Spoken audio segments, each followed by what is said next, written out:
Hey everyone, I'm Rob B with Rob D, and you are listening to the Property Podcast. We want 2024 to be your best ever year, certainly for property investment. So we are going to make that happen for you. We've got a 4-part series coming up that's going to set you up for success. Welcome to the show. Thank you for joining us. If you're new here, this is your first episode, you picked a great place to start. We've been presenting this podcast for over 10 years, and behind the podcast, we run a business called Property Hub Invest. That's certainly not for everyone. We're not going to push it on you, but it helps a select group of people build their property portfolios. So we spent all day, every day, for a very long time immersed in property. And over that time, we've seen a lot of people trying to get started. Some of them extremely successfully. Some of them not quite so much so. So in this series, we're putting together the steps that we believe you should follow if you're new to property, or even if you've been in it for a while, you made a start, but you want to go further. This could be a reset for you. So we're going to start in this first part with looking at where you are now. It kind of makes sense, right? If you're going on a journey, you need to know where you're starting from. You do, and it's not as straightforward as it seems, because you probably think, well, of course I know where I'm starting from. Well, let's see if you do. The first thing you have to explore is your situation. Take the time to have a think about this and go through this process. So what is your situation? And it starts with the financial. So the basic things are, how much do you have in savings? So how much have you got? What's the initial pot that you're working with? How much debt do you currently have? Because if you have bad debt, and there is a difference between good debt and bad debt, we'll come on to it, then you need to get rid of that bad debt. In most circumstances, the best financial decision you can make is to pay down your debt, because debt is normally expensive. Now, that does not include your mortgage. A mortgage, particularly on buy-to-lets, is classed as a good debt, and that needs to be assessed as well, which is the next thing you need to look at is what assets do you have? So do you have any properties already? You should know the answer to that. When you look at that, look at the equity in those properties. And this can be included for your own home as well. So look at the properties you own and look at the equity available. Now, how much equity do you have? Well, normally on a buy-to-let, you can get a mortgage of up to 75%. You can go beyond that, but the rates get expensive.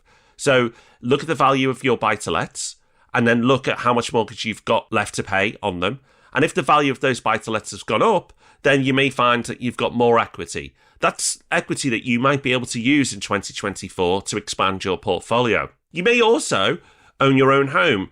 And if you own your own home, you may have equity in that as well. Now, it's a big decision whether you use equity from your own home to invest. It's not one you should take lightly. You should speak to an expert before doing so and have a very good plan in place. Now, we're going to help you on the podcast to put that plan in place. But even listening to the podcast is probably not enough. You want to speak to somebody who's been there, who's done it, who can guide you through that process. But it's still important to know if it's possible. So check out how much equity you have at your disposal in your own home as well. And then finally on the financial, if you have any big expenditures coming up, make note of that. So if you're getting married or somebody in your family's getting married and you're putting money towards it, then that's a cost you need to note down. But also if you're expecting any bonuses in 2024 as well, make a note of that. So that's the finance side, and that's pretty easy to do. Hopefully most of you will be able to rattle through that in a short space of time. The equity piece might take a little bit of time, but once you've done it, it's fine. The big mistake I see a lot of people making is that they stop with just the financial. It's really important that you understand your personal situation and your set of skills. Exactly, because the money is just one of 3 ingredients that you need to invest in property or invest in anything, in fact, because you need cash, you need time, and you need skills or expertise. And depending on the balance that you have of those, that's going to guide you down different paths. So it's important to be really honest with yourself. And no one, by the way, is strong on all 3. It just doesn't happen. There will always be a limiting factor. And by knowing what that is, you can then set your strategy accordingly. So, for example, what kind of skills and knowledge do you have? If you work in the trades and you've got loads of experience of being hands-on in property, well, that's great. It would probably make sense if you make use of that in some way when you're investing, because that's a skill set that most people won't have. If you don't, that's fine. Most people don't. Rob and I absolutely don't. And there are strategies where that's not necessary. So it's just important to be aware. Do you have that skill or not? If you don't, maybe you don't want to be going out and buying somewhere with a plan to rip it back to brick. Not for your first project, at least. But the big one, the one limit that everyone has to some degree or another, is time. And this is where people make mistakes the most often, because you might be complaining about how busy you are at work. You might be complaining about how little time you have for your hobbies, fitting it around the family and everything else. But then for some reason, you convince yourself that you can get involved in property, buy a student property 2 hours drive away, manage it yourself, do a quick refurb on it before you get started. For some reason, the laws of time just go out the window. And I can see why it happens, because if you're interested enough in property to listen to this, chances are you've been talking to people who are in property already and what they're doing sounds great. Maybe you've even been seeing adverts in your social media feed and they'll be showing you all this stuff that looks fantastic, but you need to be honest with yourself. How much time do you have to commit to property? And this is something you need to ask yourself, even if you're not new, even if you've been in property for a while. Be honest with yourself. Are the plans that you set yourself back at the start really achievable, knowing what you now know? Or maybe you've got more time than you thought and you can get more hands-on. It works both ways. But like Rob said, it's not just about the financials. Your skills and most importantly, your time also need to be part of this audit. Property Hub Invest is our business that sits behind the podcast, and it's not for everyone. But if you're short of time and you want someone to help you build your portfolio using the same strategy that we talk about on this podcast, then it could just be for you. And it's how I've acquired all my properties for years now. The great news is you can find out if it's right for you by sitting down for a completely free one-on-one strategy meeting with a member of our team. So at the very least, you'll go away with way more knowledge and it will have cost you nothing at all. You can find out more and book that in by going to propertyhub.net/invest. So hopefully after completing those steps, you feel that you're in a place that you can make a property investment this year. And if you can, fantastic, great use. But you are talking about having tens of thousands of pounds as a minimum to get going, and will absolutely help you get going in this series. But what if you're listening to this and you're not in a fortunate position where you have that cash ready to go, either through equity or through savings? Now, while that's frustrating, it doesn't mean that you should give up. No, far from it. You should put a plan in this year to get yourself into that position. And that comes down to doing the finance basics. And you need to be looking at budgeting, looking at how much you're spending each and every month, and getting some basic financial systems in place. So start with the obvious stuff. Go through all your bills. Are you on the best phone bill, internet bill, Sky bill if you've got Sky? Do you need all those things that you have as well? If you have Netflix, Amazon Prime, Apple TV, do you have to have them all?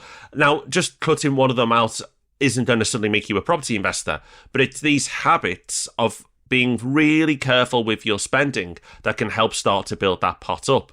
Once you've assessed all your bills and you know how much you make each month, you should begin to see if you've got a surplus or a deficit. Hopefully it's a surplus. That means you've got a bit left at the end of each month.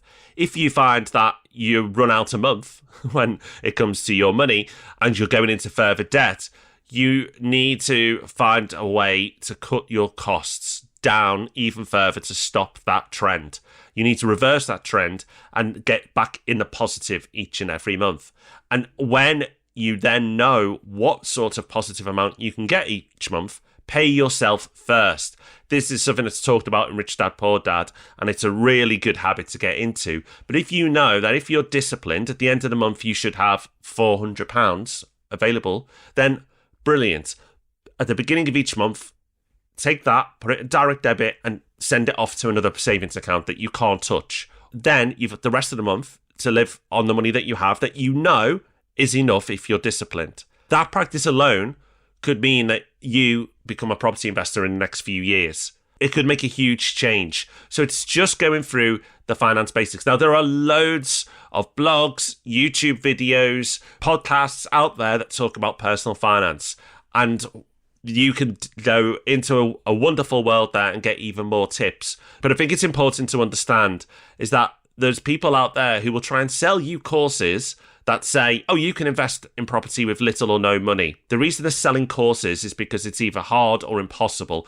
Don't fall for it. You need capital to be able to invest. That's how it works, right? To invest, you need money. So get your finances in a really good place so you can become a property investor. So this first part was all about planning. And as you've heard, it's not as trivial as it might sound. It's not just a case of glancing at your bank account and thinking, oh, am I good to go or not? There's more to be done on the financial side, as Rob's run through. But then you've also got to consider the skills that you're bringing to it.